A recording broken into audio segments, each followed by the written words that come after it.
Hey friend, welcome back to the channel. Today we're going to be talking about embroidery stabilizers. And if you've ever stood in the aisle looking at stabilizers, dazed and confused, this video is for you. Tear away, cut away, wash away. Why are there 40 million options? Well, today I'm going to show you exactly what to use and when, and what you absolutely do not need as a beginner. So let's get started. Now, first, I just want to let you know there are tons of stabilizer options to choose from, but you don't need to have everything.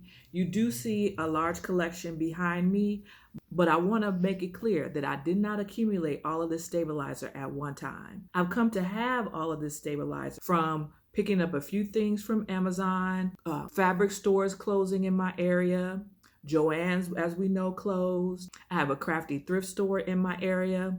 And I also go to an annual crafty consignment sale that happens in the summertime. So that's how I've accumulated my stash. You do not need a stash like this to start. I've gotten great deals on these. And I actually picked up some things when I didn't even know, as a new embroiderer, I didn't even know whether I needed it or not, but it said embroidery, so I figured it might come in handy at some point. I'm going to show you what stabilizers are your must-haves, what stabilizers are your nice-to-haves, and how not to be confused when you're picking out a stabilizer for your project. So first, let's cover the basics. There are three main stabilizers that you're going to be working with when you embroider. You're going to be working with your tearaways, you're going to be working with your cutaways, and you're going to be working with your washaways, which are water-soluble stabilizers. Now, there are different reasons why you would use one versus the other. The adage that you'll hear all the time is, if you wear it, don't tear it, which means if it's going to be on your body, you want to use a cutaway stabilizer because that gives more stability and strength. Now, things like something that's stretchy or knit or loosely woven that can easily pull apart, you're going to want to use a cutaway because that's very stiff and it won't give when the item is being embroidered, which is what you want. If there's a stiffer fabric like a denim or something, then you can use a tearaway because the denim already has its own structure. It's kind of, pretty tightly woven. It's pretty solid.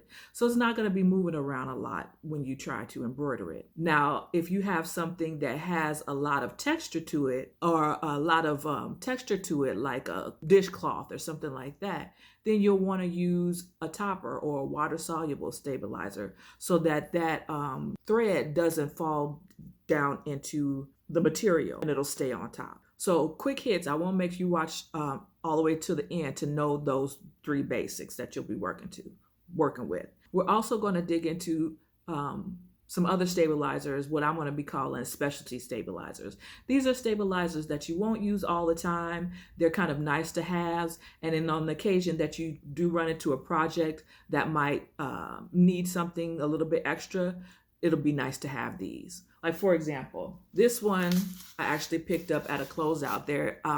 In my area, I live in Middle Tennessee, and in my area, there was a major, long-standing, this fabric shop had been in business for at least like 40 some odd years, but they were closing. And so they were getting rid of all of the stuff. And while everybody was looking for fabrics, I was looking for embroidery supplies, things I could use with embroidery. So I picked up a couple of things. This is actually stick-on stabilizer. Say you needed to float something and it doesn't necessarily fit in your hoop really nicely, and you need to float it on something. This, you just peel off the backing and it adds as a temporary tearaway stabilizer, which would be good for that type of project. Now this is actually funny because it's not a stabilizer at all. This is actually plastic sheeting I got from Home Depot.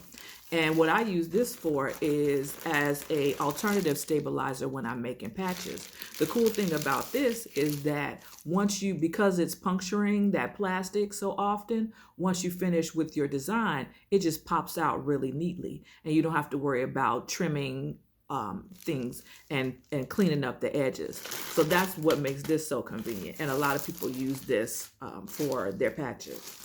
Now these I actually picked up from my crafty thrift store in my area, and you might want to look this up in your area too. If there's a crafty thrift store or a creative reuse type of store, they tend to have creative reuse stores in major cities. So check that out if you haven't already looked that up. But in my area, I have a crafty thrift store, and they were having every so often, I would say like every 3 to 4 months, they do a complete clean out. So think of it like the Goodwill, but for arts and craft supplies. Everybody who's artsy craftsy and they want to donate their supplies, you don't necessarily want to give it to the Goodwill, because people, like the average person shopping at the Goodwill, is not going to appreciate a roll of fusible webbing. You know what I'm saying? They're looking for pots and pans and some clothes. So you want to give it to somebody who will recognize the value of it and appreciate it and do something with it.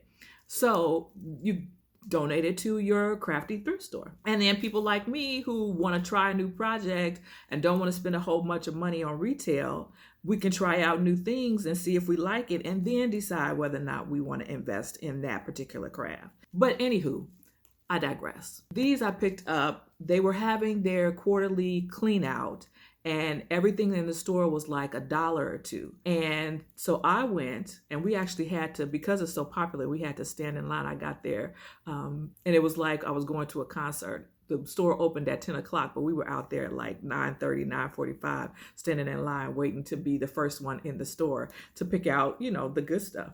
But anywho, while everybody, like I said, while everybody's looking for the artsy, craftsy supplies, I was over in the fabrics looking for stuff I could pick up for embroidery. And this was foolproof repositional webbing. And I picked it up. I didn't necessarily know what to do with it yet at the time, but I recognized Hope Yoder, and she's pretty big in the embroidery world. So I said, well, if she's on this label, I know I can use it for embroidery in some kind of way. So I have not used this yet, but it's for if you're doing finer fabrics like lace, and it's not necessarily a stabilizer, but it adds that added structure. Is a fusible webbing that you can use for your lighter, kind of lacier type of fabrics. And it's for no-sew, quilting, and embroidery projects. And it's repositionable. So I actually picked this up in white and black. And when I Googled it, I looked on Amazon after the fact, and these rolls are pretty expensive. So I got them for like $3 a pop. So I was pretty excited about that because I love a bargain. Now, like I said, I made patches. This is not necessarily stabilized. It's not stabilized at all. But you want to use some heat and bond as well. This is the heavyweight, and then this is the lightweight. And again, I found this as a going out of business sale for the fabric store. So I was able to pick up a whole bolt of it. You can buy it in different quantities on Amazon too. I'll leave a link in the description of my Amazon storefront, and I've listed several different embroidery supplies that would be useful to beginner embroiderers, or any embroiderer really, but you can get a bolt on Amazon as well. Now this is Ultra Solvy. So this is a water soluble stabilizer, and you see it's actually pretty thick.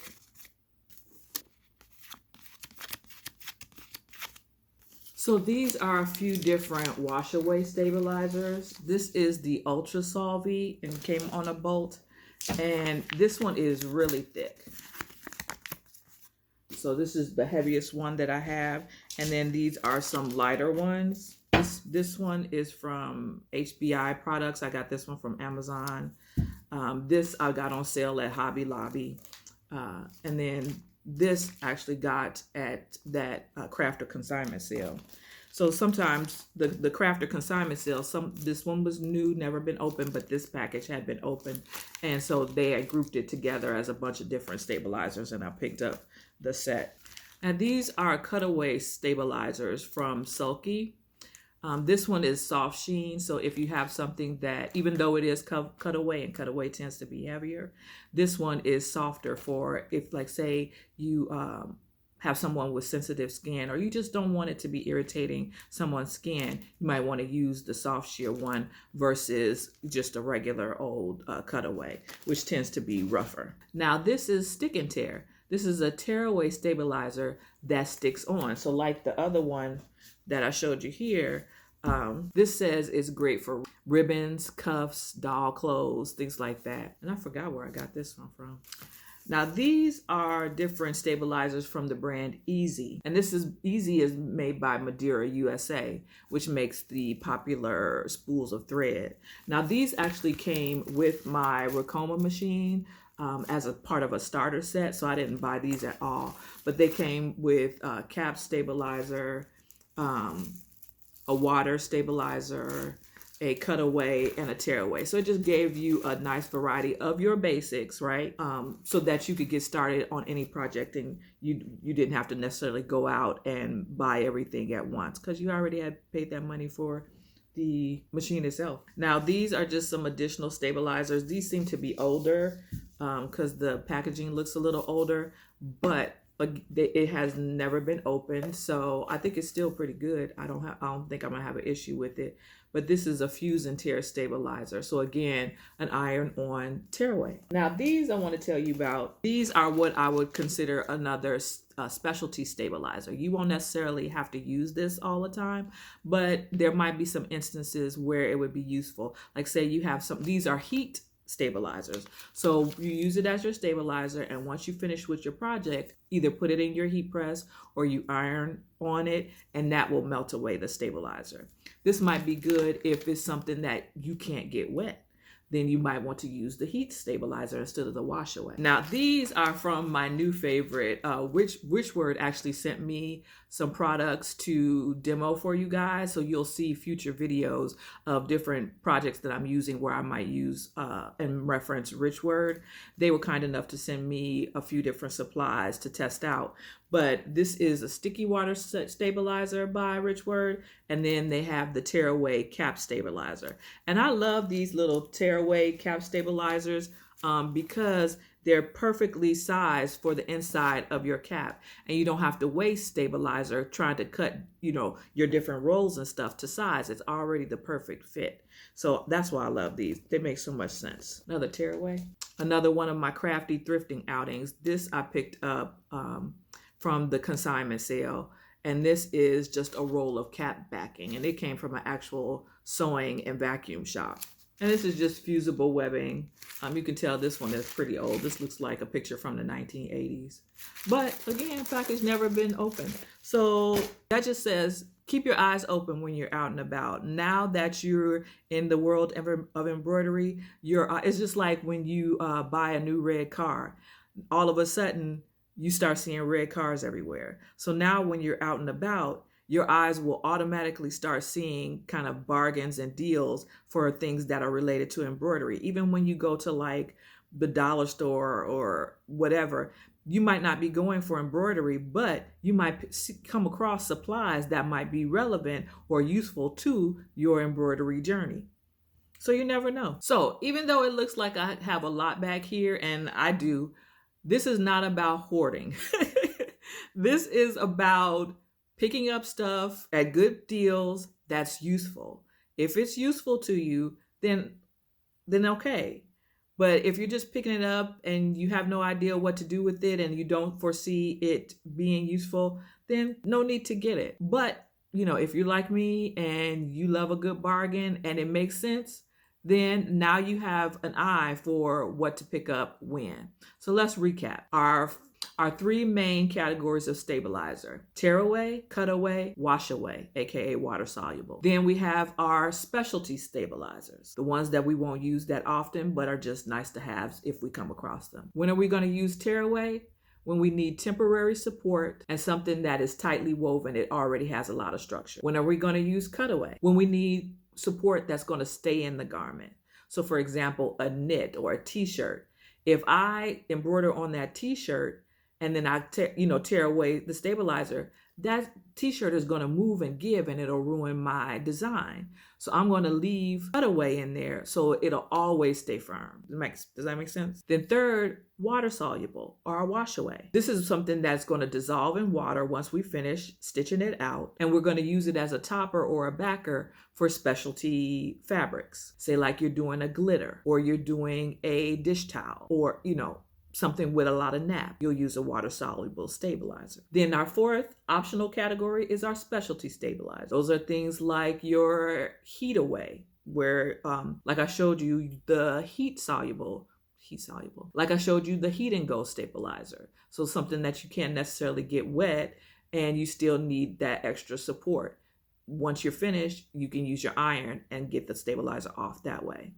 Then we have our little odds and ends, like our specialty cap stabilizer. It's still in that, cutaway territory or tearaway territory, but it's specifically sized for our caps, which just makes it convenient for us. We have our fusible webbing specialty for like laces and things like that. We saw our plastic sheeting, which is just an easy stabilizer for patches. And then we have our different adhesives. So we had our Heat and Bond Light, our Heat and Bond Ultra, and that'll help us when we're doing our applique projects. So again, if you wear it, don't tear it. If the fabric doesn't stretch, then tearaway will usually work. You can use your cap backing for, of course, your caps.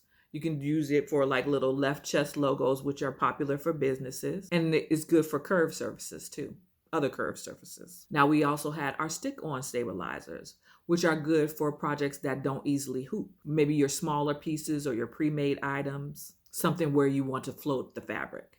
So now let's get to easy decision making. What to use when. We covered some different areas, but if you want like a quick and easy cheat sheet, I am going to leave that resource in the description for you. I'm actually going to put it in my free community on School, so you can hop on over there and grab the resource and just kind of print it out and put it in your space, and it'll help you quickly make your decision on what stabilizer to use and when. But you want to ask yourself these three main questions. 1, does it stretch? If yes, use a cutaway. If no, you can use a tearaway. Can you hoop it normally?